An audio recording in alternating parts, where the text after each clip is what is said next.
ओम श्री गुरुवे नमः। ओम श्री गुरुवे नमः। ओम श्री गुरुवे नमः। अवेकनिंग इनर सेल्फ चैनल पर मैं आप सभी मित्रों का स्वागत करता हूं। आदरणीय मित्रों, पिछले कई दिनों से हम विज्ञान भैरव तंत्र की सीरीज इस चैनल पर चला रहे हैं। विज्ञान भैरव तंत्र सीरीज में हम अति महत्वपूर्ण भगवान भैरव के द्वारा माता भैरवी को बताए 9 ध्यान सूत्रों पर चर्चा कर चुके हैं। विज्ञान भैरव तंत्र ध्यान सूत्र 10 पर आज हम चर्चा करने बैठे हैं। आदरणीय मित्रों, जैसे जैसे हम आगे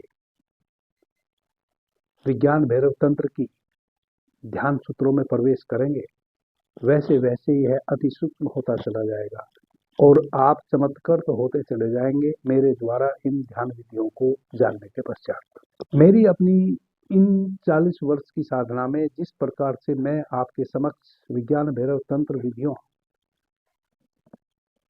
की सूक्ष्मता को ला रहा हूं, मैंने कहीं किसी भी ग्रंथ में उतनी सूक्ष्मता से, उतनी सरलता से चीजों को नहीं जाना। आदरणीय मित्रों, इस 10वें सूत्र में भगवान भैरव कह रहे हैं माता भैरवी को कि हे देवी, जिस प्रकार से आपने अपने मूलाधार चक्र से सहस्त्रार चक्र तक एक एक चक्र का ध्यान करते हुए एक एक सीढ़ी चढ़ते हुए एक एक चक्र का ध्यान करते हुए आपने सहस्त्रार चक्र में ब्रह्म रंध्र में प्रवेश किया है और मुझ भैरव के दर्शन किए हैं, उसी प्रकार से इस जगत के समस्त जो पदार्थ हैं, उन पदार्थों में भी आप मुझ भैरव के दर्शन कर सकती हैं। अति सूक्ष्म बात कह रहे हैं भगवान भैरव माता भैरवी को। 9 विधियों के माध्यम से जो मुझ भैरव के उच्च दिव्य स्वरूप को आपने जाना है अपनी साधना से, आप मुझ भैरव के उच्च दिव्य स्वरूप को अपने शरीर के अतिरिक्त दूसरे के शरीर में भी जान सकते हैं और जो भी पदार्थ इस जगत में निहित है, उन पदार्थों में भी, उन तत्वों में भी आप मेरे उस दिव्य स्वरूप को जान सकते हैं। भगवान भैरव तो यहां तक कह रहे हैं कि यदि आप आसमान में ऊपर देखें तो मेरे उस दिव्य स्वरूप को जान सकते हैं। भगवान भैरव कह रहे हैं कि एक पहाड़ में, एक पत्थर में, एक पेड़ में, एक पौधे में, किसी मनुष्य के शरीर में, किसी जीव जंतु के शरीर में भी आप मेरे उस परम स्वरूप को जान सकते हैं। आदरणीय मित्रों, बड़ी महत्वपूर्ण चर्चा है, बड़ा महत्वपूर्ण सूत्र है। भगवान भैरव कह रहे हैं कि हे देवी, जब आप दूसरों के शरीर में मुझ भैरव के दर्शन कर पाते हैं, तब आप दूसरों के लिए भी और स्वयं के लिए भी स्वयं एक आशीर्वाद बन जाते हैं। बड़ी सूक्ष्म बात है, कैसे हम स्वयं के लिए और दूसरों के लिए वरदान स्वरूप बन जाएंगे। भगवान भैरव इस सूत्र में कहते हैं, इद्रेसेन कर्मणे यत्र कुत्रापि चिंतना शून्ये कुड्ये प्रेपात्रे स्वयं लीना वर पर्दा। भगवान भैरव कहते हैं कि जब आप मेरे उस दिव्य स्वरूप को दूसरों में भी जान लेते हैं, दूसरों में भी देख लेते हैं, तब आप दूसरों के लिए भी वरदान बन जाते हैं और स्वयं के लिए भी वरदान बन जाते हैं।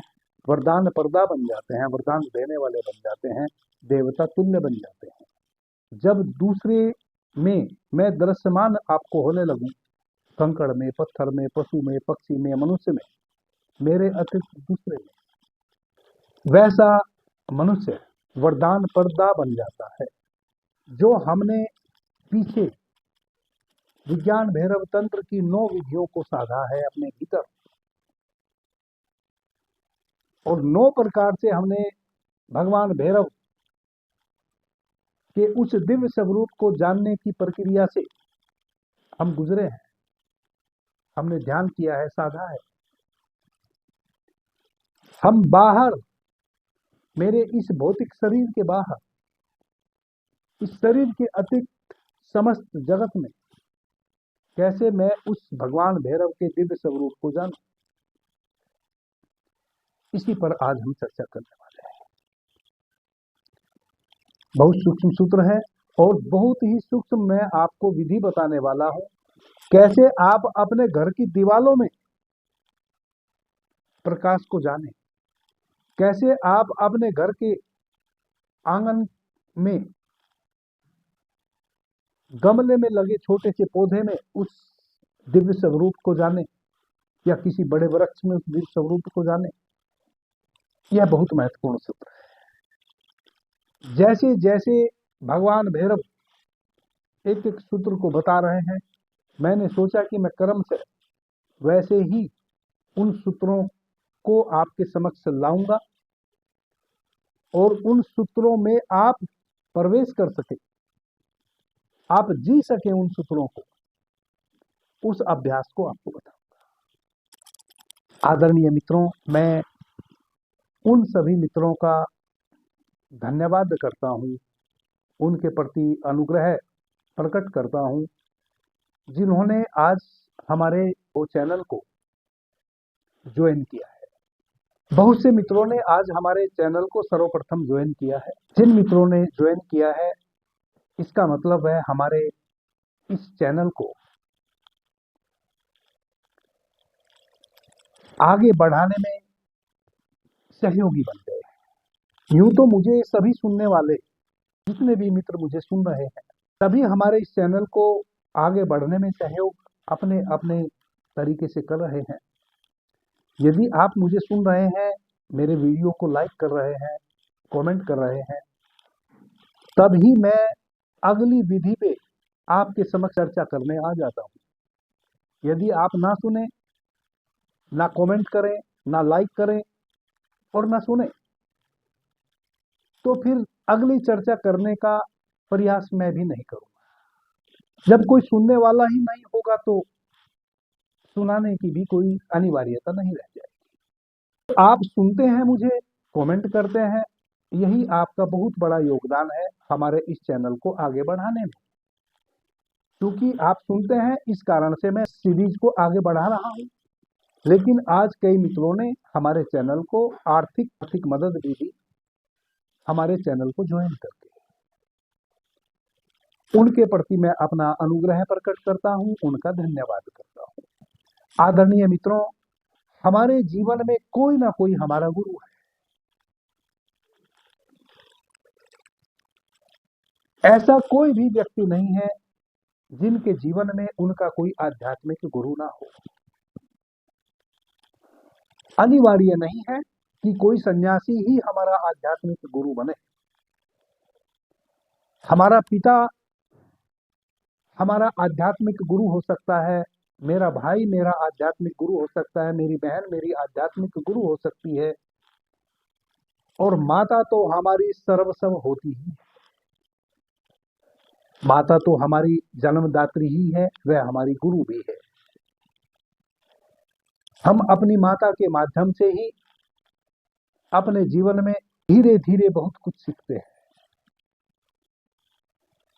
और आगे हम सीखें उसके लिए फिर माता हमें प्रेरित करती है, स्कूल भेजती है, कॉलेज भेजती है, यूनिवर्सिटी भेजती है, ताकि हम और शिक्षा अधिक से अधिक प्राप्त कर पाएं। हमारी माता का, हमारे पिता का इन सब में बहुत बड़ा योगदान होता है। तो जो भी हमारे आध्यात्मिक गुरु हैं, चाहे वह कोई सन्यासी है, कोई मनीषी है, कोई ऋषि है, या कोई गृहस्थ है, या हमारा कोई स्कूल का टीचर है, प्रोफेसर है, या हमारा कोई भाई बहन है, जिससे हमें अध्यात्म के जगत में कुछ अनुभव हुआ है, कुछ जानने को मिला है जो हम नहीं जानते थे, और वह हमारे लिए सार्थक हुआ है जो हमने जाना है। तो हमने एक बात सदैव से सुनी है कि कण कण में भगवान बसता है। कहते हैं कि कण कण में, जर्रे जर्रे में झांकी है भगवान की, किसी सूझ वाली आंख ने पहचान की। सूझ यानी कि किसी प्रज्ञावान व्यक्ति ने अपनी सूक्ष्म दृष्टि से कण कण में उस परमात्मा को देखा। जिसने देखा उसी ने कहा कि कण कण में है, जर्रे जर्रे में है झांकी भगवान की। आदरणीय मित्रों, यदि यह पूरा ब्रह्मांड जो भी हमारे समक्ष है, जितना भी हम अपनी खुली आंखों से देख पा रहे हैं, जो भी हमारे समक्ष दृश्यमान है, पेड़ हैं, पौधे हैं, नाना प्रकार के जीव जंतु वनस्पति पशु पक्षी हैं, मनुष्य है, पहाड़ हैं, पत्थर हैं, नदियां हैं, वह सब तब तक हो नहीं सकते जब तक उनको बनाने वाला नियंता उनमें ना बसा हो। एक बीज में वृक्ष की सभी संभावनाएं निहित होती हैं। आपने कभी सोचा, जिस वृक्ष का जो बीज है, जब हम उस बीज को उचित भूमि में, उचित नमी में, उचित छाया और धूप का परिमार्जन रखते हुए पृथ्वी में उसको रोपते हैं और फिर वह बीज अंकुरित होता है, फिर वह अंकुरण पौधा बनता है, और जब वह पौधा बनता है तो जिस वृक्ष का वह बीज है, वैसे ही पत्ते उस पौधे में आते हैं। आपने देखा, आप निश्चित रूप से सभी इस बात को जानते हैं कि जिस वृक्ष का जो बीज है, जब हम उस बीज को रोपते हैं और वह अंकुरित होता है और फिर वह पौधा बनता है और फिर वह वृक्ष बनता है, उसमें वही पत्ते, जो पत्ते उसके पिता में थे, जिस वृक्ष का वह बीज था, वही पत्ते उस बीज में भी आते हैं। वही सुगंध, वही पुष्प, वही खुशबू, वही महक, सब कुछ वही उस बीज के माध्यम से उत्पन्न हुए वृक्ष में लहलहाने लगता है। कण कण में जैसे ही वह बीज जवान होता है, वह अपने पिता के जैसा ही भासता है। गुण उसके पिता के जैसे होते हैं। हाँ, थोड़ा बहुत प्रभाव उसमें हो सकता है, वह जलवायु का हो सकता है। यदि उचित सही नमी ना मिली, धूप ना मिली, हवा ना मिली और पानी ना मिला, तो वह कुछ कमजोर रह सकता है, उसका फैलाव कुछ कम हो सकता है, वह अलग थोड़ा सा दिख सकता है अपने पिता से, लेकिन गुण में कोई फर्क नहीं होगा। क्वालिटी बिल्कुल एक जैसी होगी, क्वांटिटी का फर्क हो सकता है। वृक्ष थोड़ा कम ऊंचा, कम फैलाव वाला हो सकता है, लेकिन गुण का उसमें कोई कमी नहीं होगी। गुण उसमें अपने वृक्ष पिता के जैसे ही होंगे। आदरणीय मित्रों, पूरा जगत अणु अणु 5 तत्वों से निर्मित है। आकाश, वायु, अग्नि, जल और पृथ्वी। जो भी इस समस्त ब्रह्मांड में आपको चीजें दृश्यमान है, वह सब किसी कोई एक तत्व, कोई 2 तत्व, कोई 3 तत्व, कोई 4 तत्व और कोई 5 तत्व से निर्मित है। इस समस्त ब्रह्मांड की उत्पत्ति 5 तत्वों से हुई है। मनुष्य की भी उत्पत्ति 5 तत्वों से हुई है। मनुष्य और ब्रह्मांड के बीच में जितनी भी बाकी चीजें हैं, पेड़ पौधे, वनस्पति, जीव जंतु, सरीसृप, पशु, पहाड़ और नदियां, वह कोई एक तत्व, कोई 2 तत्व, कोई 3 और कोई 4 तत्व से निर्मित है। 5 तत्व से केवल यह मनुष्य शरीर निर्मित है। लेकिन कोई एक तत्व से निर्मित हो या 2 तत्व से या 5 तत्व से, उन तत्व के पीछे एक चेतन तत्व ही कार्य कर रहा है, जिस एक चेतन तत्व को हम ब्रह्मा कहते हैं। जब सृष्टि की रचना हुई, जब सृष्टि को रचा गया भगवान ब्रह्मा के द्वारा, तो सर्वप्रथम भगवान ब्रह्मा ने एक तत्व को निर्मित किया, आकाश तत्व को। फिर आकाश तत्व से वायु तत्व का निर्माण हुआ, और वायु से अग्नि, अग्नि से जल, और जल से पृथ्वी तत्व का निर्माण हुआ। इस प्रकार से इन 5 तत्वों ने मिलकर इस पूरी सृष्टि को रचा। लेकिन इन 5 तत्वों का निर्माण किसने किया? एक चेतन तत्व ने, जिसको हम ब्रह्मा कहते हैं, जिसको हम शिव कहते हैं, जो एक शक्ति रूपा इस पूरे जगत में समाया हुआ है, उसने किया। अब वह किसी भी तत्व के माध्यम से, चाहे कोई एक तत्व से निर्मित कोई कण हो, कोई पौधा, कोई जीव, कोई जंतु, एक तत्व, 2 तत्व, 3 तत्व से निर्मित हो, कितने भी तत्व से कोई निर्मित हो, उसके पीछे एक चेतन तत्व तो निहित है। क्योंकि एक चेतन तत्व के बिना कोई तत्व नहीं हो सकता।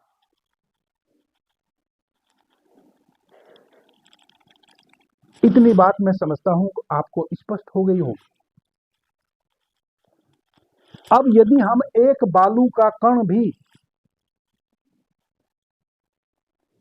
सूक्ष्मदर्शी से देखने की कोशिश करेंगे, यदि हम उसको अति सूक्ष्म अवस्था में देखने की कोशिश करेंगे, तो एक बालू के कण में भी आपको कुछ और दिखाई देने लगेगा। अभी तक आप बालू के कण को ठोस रूप में देख रहे हैं, लेकिन यदि आप सूक्ष्मदर्शी से देखेंगे उस बालू के कण को, तो उस बालू के कण में भी आपको ऊर्जा तैरती हुई मिलेगी, आपको विद्युत लहलहाते हुए मिलेगी। वह जो उस कण में विद्युत का लहलहाना है, उसी की बात कर रहे हैं भगवान भैरव कि हे देवी, जब आप तत्वों में, इस एक एक कण में मुझ भैरव के उस दिव्य स्वरूप को देख लेते हैं, तब आप वरदान स्वरूप हो जाते हैं, तब आप दूसरों को वरदान देने वाले हो जाते हैं, और स्वयं को भी वरदान देने वाले हो जाते हैं। वरदान का मतलब है कि आप स्वयं भी सम्राट हो जाते हैं, इस पूरे जगत के नियंता आप स्वयं हो जाते हैं, और दूसरे को भी आप इस जगत के नियंता के रूप में ही फिर देख पाते हैं। जो बालू के एक कण में वह चेतन तत्व आपको दर्शमान है, वही तो आपने अपने भीतर भी पीछे की 9 विज्ञान भैरव तंत्र की विधियों के माध्यम से जाना है।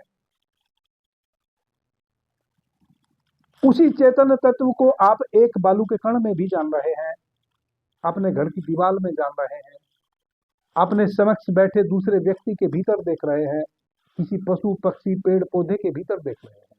बिना उस एक चेतन तत्व के तो कुछ भी नहीं हो सकता।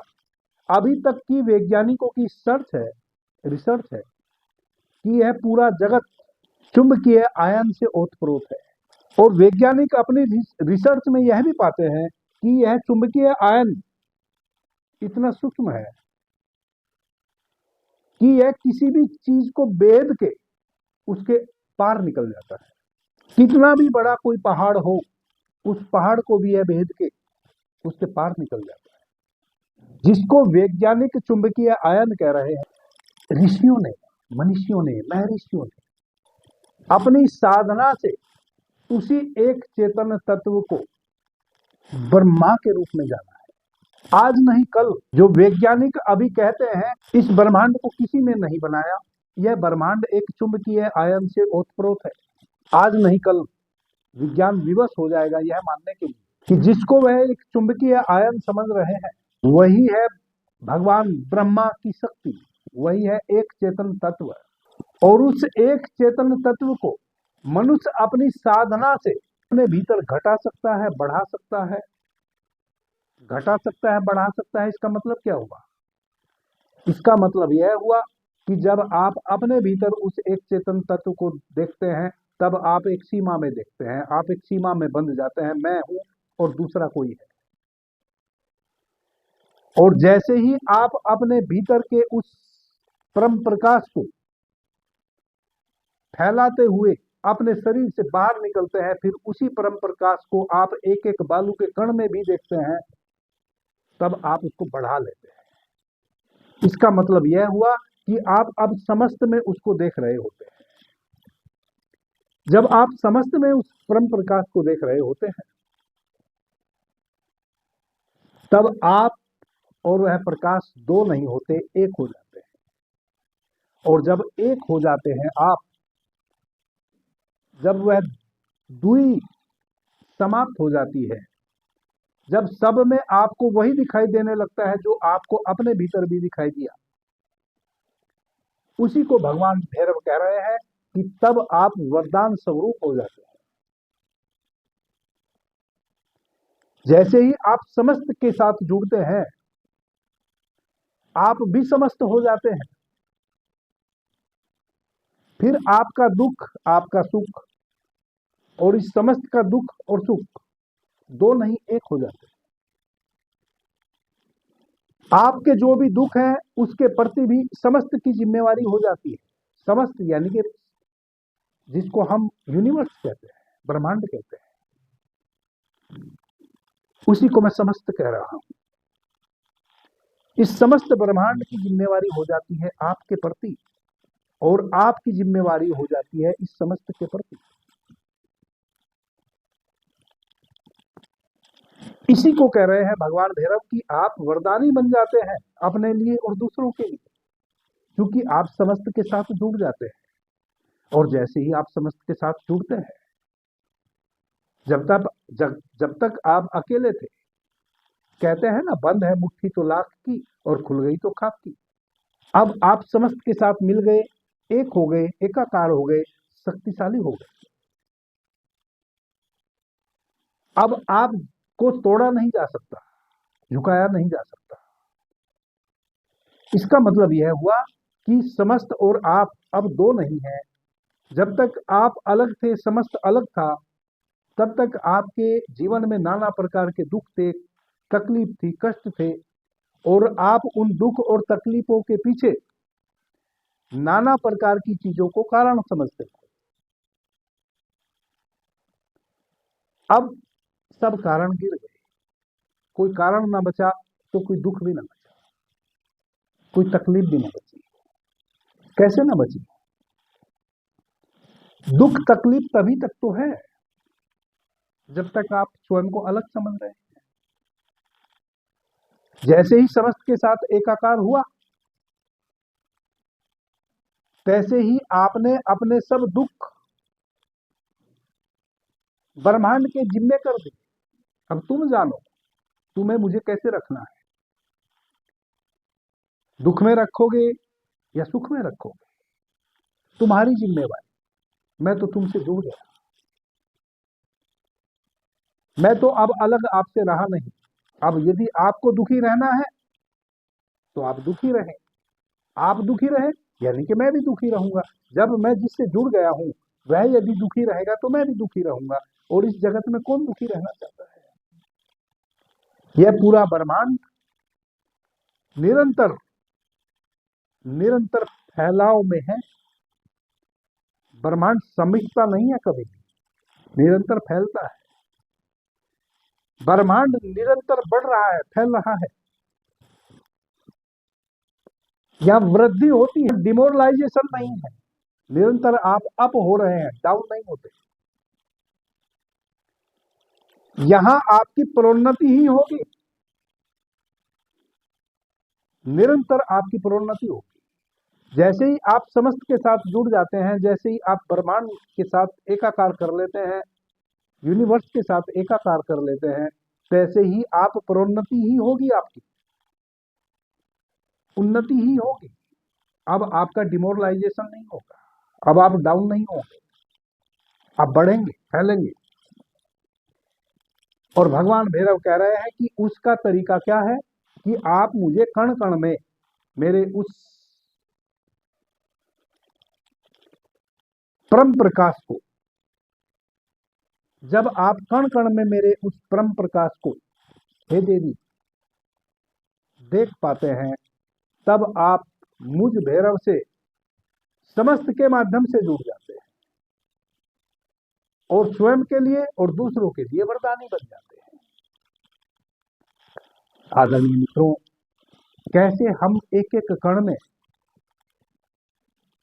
भगवान भैरव जिस परम प्रकाश की बात कर रहे हैं उसको देखें, उसकी मैं विधि आपको कहता हूं।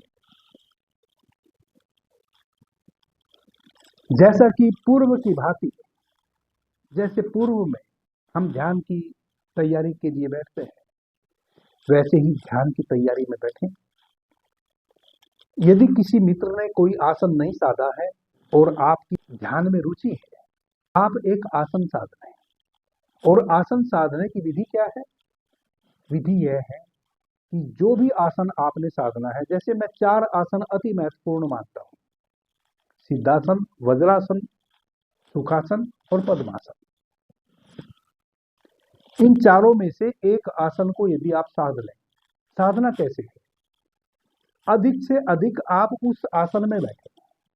जब ध्यान में बैठे तभी उस आसन में बैठे, ऐसा नहीं। जैसे आप अपने घर में हैं, टीवी देख रहे हैं, तो आप उस आसन में अधिक से अधिक बैठने की कोशिश करें जिस आसन को आपने साधना है। आपके पास आपके मित्र मिलने आए हैं, आप सोफे पे बैठे हैं, कुर्सी पे बैठे हैं या अपने पलंग पे बैठे हैं, उनसे बातचीत कर रहे हैं, तो आप कोशिश करें कि उस आसन में बैठें जिस आसन में आपने ध्यान में बैठना है। अभिप्राय यह है कि आप अधिक से अधिक अभ्यास करें दिन भर उस आसन में बैठने का। जब भी आपको याद पड़ जाए 10 मिनट उसमें बैठें। ऐसे आपको आसन सध जाएगा। तब क्या होगा कि जब आप ध्यान में उस सधे हुए आसन में बैठेंगे, तो जैसा कि कई मित्र कहते रहते हैं कि पैर सो गए, चींटियां काटने लगी, पैर शून्य हो गए, वह सब समाप्त हो जाएगी चीजें। तब आपका ध्यान पैरों के सोने में नहीं होगा। वह जो पीठ दर्द करने लगती है, पैर दर्द करने लगते हैं, उस पे आपका ध्यान चला जाता है और जो अभ्यास आपने करना है वहां से आपका ध्यान छिटक जाता है और फिर आप कहते हैं कि यह सब बातें हमें तो समझ में आई नहीं। तो सर्वप्रथम तो आप एक आसन साध लें। अब जिस आसन में भी आपने साध लिया है उस आसन में आप बैठ जाएं। कई मित्रों के समक्ष यह भी समस्याएं हैं कि उनके घुटने नहीं मुड़ते किसी कारण। जिनके घुटनों में दर्द है, घुटने नहीं मुड़ रहे हैं, घुटनों में सूजन है या घुटनों का कार्टिलेज घिस गया है, स्थागर औषधि उस चैनल पर मैं घुटनों में दर्द से संबंधित या और भी जहां तहां हमारे शरीर में अनेकों प्रकार की व्याधियां हैं, कभी कभी मैं वहां चर्चा करता हूं। तो उस चैनल को आप सब्सक्राइब कर लें और किन्हीं भी मित्रों को यदि समस्या है घुटनों में दर्द से संबंधित, जो नंबर मैंने व्हाट्सएप में डिस्क्रिप्शन में दे रखा है उस पर आप अपना प्रश्न रखें किस प्रकार की आपको समस्या है। अधिक मित्रों की समस्या यदि एक जैसी है तो मैं वीडियो के माध्यम से स्थागर औषधि चैनल पर आपकी समस्या का निदान करूंगा। तो जिनके घुटनों में दर्द है वह किसी भी आसन में नहीं बैठ सकते हैं, वह पैर फैला के बैठ जाए, लेकिन रीढ़ बिल्कुल सीधी रखें। भैरव मुद्रा में बैठे। भैरव मुद्रा में क्यों बैठे मैं पीछे कई वीडियो में बता चुका हूं। तो ऐसे अपने हाथों को रख ले अपनी गोद में, सीधे बिल्कुल बैठ जाए, रीढ़ सीधी रखें। यदि आपने पीछे जो इससे पिछली चर्चा हमने की थी उसके अनुसार अभ्यास किया है और आपको थोड़ा बहुत अनुभव हुआ है, तो आपके लिए यह विधि बहुत ही सहज है। आप जहां बैठ के इस अभ्यास को करेंगे अपने घर में, वहां प्रकाश बिल्कुल मंदिर हो, इतना कम प्रकाश हो कि बस आप चीजों से टकराए नहीं, इतना हल्का प्रकाश केवल उस स्थान पे हो जहां आप इस अभ्यास को करने बैठे हैं। यदि अधिक प्रकाश में आप इस अभ्यास को करेंगे तब इस अभ्यास में आप सफल नहीं होंगे। तो सर्वप्रथम आप अपने उस कमरे का जो प्रकाश है वह बिल्कुल मंदिर कर दें। एक छोटा सा 0 वाट का बल्ब जला लें ताकि आप चीजों से टकराए नहीं। और उसका भी प्रकाश जहां आप बैठ के साधना करेंगे वहां अधिक ना पड़े। दीवार से 2 फीट दूरी पे आप बैठ जाएं, सामने आपकी दीवार है 2 फीट पे, 2 फीट दीवार की दूरी पे बैठ जाएं, भैरव मुद्रा में बैठे, जो आसन सज गया है उस आसन में बैठे, लंबी गहरी 7-8 श्वासों को भीतर भरे, जिस गति से श्वास को भीतर लेंगे उसी गति से श्वास को बाहर छोड़ेंगे। अपने पूरे होश को अपने आज्ञा चक्र पे लगा के रखेंगे। 7, 8, 10 धीमी गति से लंबी गहरी श्वास आप भीतर लीजिए और धीमी गति से लंबी गहरी श्वास को आप बाहर छोड़िए। अब धीरे से आंख खोलिए और आपके सामने जो आपके घर की दीवार है 2 फीट दूरी पे, उस दीवार को एक टक ऐसे देखिए। पहले ही दिन के अभ्यास में यदि आपने 30 से 35 मिनट इस अभ्यास को किया, इस प्रकार से अपने घर की उस दीवार को देखा, तो आप पाएंगे कि जो ठोस दीवार अभी तक आपको दिख रही थी, अब वह ठोस नहीं रही। जैसे जल छलकता रहता है, अब 30-35 मिनट के अभ्यास से ही वह जल की तरह ऐसे छलकने लगी। यानी कि जो ठोस दीवार आपको अभी तक दिखाई दे रही थी, अब उस दीवार में आपको कुछ चलने जैसा, कुछ हिलता हुआ महसूस होगा। जैसे उस दीवार में भीतर जैसे एक पानी में कंपन होता है, वैसे अब उसमें कुछ कंपन जैसा महसूस होना शुरू होगा। यह पहले ही दिन के 35 मिनट के अभ्यास से, 30 से 35 मिनट यदि आप अभ्यास करते हैं तो पहले दिन के अभ्यास से ही आपको यह अनुभव होगा। तो 1 सप्ताह या 2 सप्ताह या 4 या 6 सप्ताह में आपको निरंतर 30-35 मिनट जब आप एक ही स्थान पे उस अभ्यास को करेंगे, वहीं बैठना है प्रतिदिन, और एक समय भी आपने फिक्स कर लेना है, उतने ही समय में बैठना है। यदि समय आगे पीछे हो जाए कोई बात नहीं, लेकिन यदि आप समय को बनाए रखेंगे तो आपके लिए सुलभ होगा आगे बढ़ना। जहां आपने अपनी साधना को कल छोड़ा है, वहीं से आगे की साधना आपकी शुरू हो जाएगी, यदि आप सही समय पे कल भी बैठेंगे, अधिक गैप नहीं होने देंगे। एक बात। दूसरी बात, कोई दूसरा व्यक्ति आपके उस स्थान पे ना आए दिन भर, आपके लिए उस स्थान को सुरक्षित कर दिया जाए, ताकि आप एक निश्चित समय में उस स्थान पे आप ही बैठें, कोई दूसरा आदमी ना बैठे, आपके परिवार में कोई दूसरा व्यक्ति है वह ना बैठे। इसी कारण से मैं कहता हूं कि जहां आप साधना करें, छोटा सा अपना कक्ष बना दें, एक कोना बना दें घर में, और वहां कोई सामान ना रखें, ताकि वहां बार बार सामान रखना या उठाना पड़े किसी को। उसको बिल्कुल घेर दें, उतने कोले को आप ब्लैंक छोड़ दें, बिल्कुल खाली करके रखें, केवल आप वहां बैठें। सप्ताह, 2 सप्ताह, 4 सप्ताह के अभ्यास में एक चमत्कार होगा, दीवार समाप्त हो जाएगी और उस ठोस दीवार में आपको प्रकाश की तरंगे उठती हुई महसूस होने लगेगी, और फिर वह प्रकाश तरंगे आपको आपके भीतर आती हुई भी महसूस होने लगेगी, और महसूस ही नहीं होने लगेंगी, आपकी दीवार जो है वह एक केवल और केवल प्रकाश रह जाएंगी। अभी जो आपको उसमें कुछ हलन चलन, पानी जैसी लहरें प्रतीत हुई थी पहले दूसरे दिन, वही लहरें धीरे धीरे धीरे धीरे और सूक्ष्म होती चली जाएंगी, और 2 सप्ताह, 4 सप्ताह, 6 सप्ताह के अभ्यास में वह दीवार केवल और केवल प्रकाश पुंज रह जाएंगी, और जो दीवार एक ठोस दीवार थी वह उसका ठोसपन समाप्त हो जाएगा। आप देखेंगे कि दीवार केवल प्रकाश तरंग है और कुछ भी नहीं। एक श्वेत प्रकाश चंद्रमा की चांदनी के जैसा उस दीवार में आपको प्रतीत होगा, और फिर वह श्वेत प्रकाश आपकी तरफ बहने लगेगा, बढ़ने लगेगा और आपके भीतर समाने लगेगा।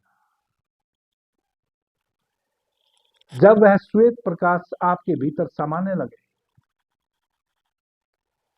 पक्का आप इस अनुभव से दो चार हो जाए, तब आप अपनी आंखों को धीरे से बंद करें और उस अपने भीतर के प्रकाश और इस बाहर के प्रकाश में आप देखें कि दोनों प्रकाश संयुक्त हो गए हैं। आपका पूरा शरीर दीवार से उठते हुए प्रकाश ने घेर लिया है और आपके भीतर का प्रकाश आपके शरीर का अतिक्रमण करके आपके शरीर के रोवे रोवे से बाहर अतिक्रमण कर गया है। उस दीवार का प्रकाश और आपके भीतर का प्रकाश दोनों एक हो गए। यही एकता आपको समस्त के साथ जोड़ देती है। जब आप अपने घर की स्थूल दीवार में, जो आपने ही बनाई है ईंट से, कंक्रीट से, सीमेंट से, गारा से, उस दीवार में एक बार जब आप अपने घर की दीवार के प्रति इस अनुभव से भर जाएंगे, फिर जहां भी आप अपने ध्यान को इस प्रकार से लगा देंगे, उसी वस्तु में आपको वह प्रकाश दिखाई देने लगेगा और उसी क्षण आप उस वस्तु से जुड़ जाएंगे। आदरणीय मित्रों, आपके चारों तरफ कोई ऐसी चीज नहीं बचेगी जिसमें आप उस परम प्रकाश को ना देख पाए। चाहे वह ठोस हो, चाहे वह द्रव्य में हो, ठोस रूप में हो, द्रव्य रूप में हो, किसी वनस्पति के रूप में हो या किसी जीव जंतु के रूप में हो। और भगवान भैरव कह रहे हैं कि जब आप समस्त में मुझ भैरव के उस परम प्रकाश रूप को देखने लगे, तब आप स्वयं वरदानी बन जाते हैं अपने लिए और समस्त के लिए। यही है समस्त के साथ जुड़ना, यही है समष्टि के साथ एकाकार हो जाना। आप पूरे ब्रह्म से जुड़ गए, पूरे ब्रह्मांड से जुड़ गए। अब ब्रह्मांड में कुछ भी ऐसा नहीं बचा, इस अस्तित्व में कुछ भी ऐसा नहीं बचा जिसके भीतर आप एक एक कण में, जहां आप परमात्मा की झांकी ना देख रहे हो। प्रत्येक कण से परमात्मा ही झांक रहा है और उस परमात्मा से जुड़ने का यही विकल्प है कि आप समस्त में उसको देखने लग जाए। और समस्त में देख लेने के पीछे की विधि भगवान भैरव कहते हैं कि समस्त में देख लें।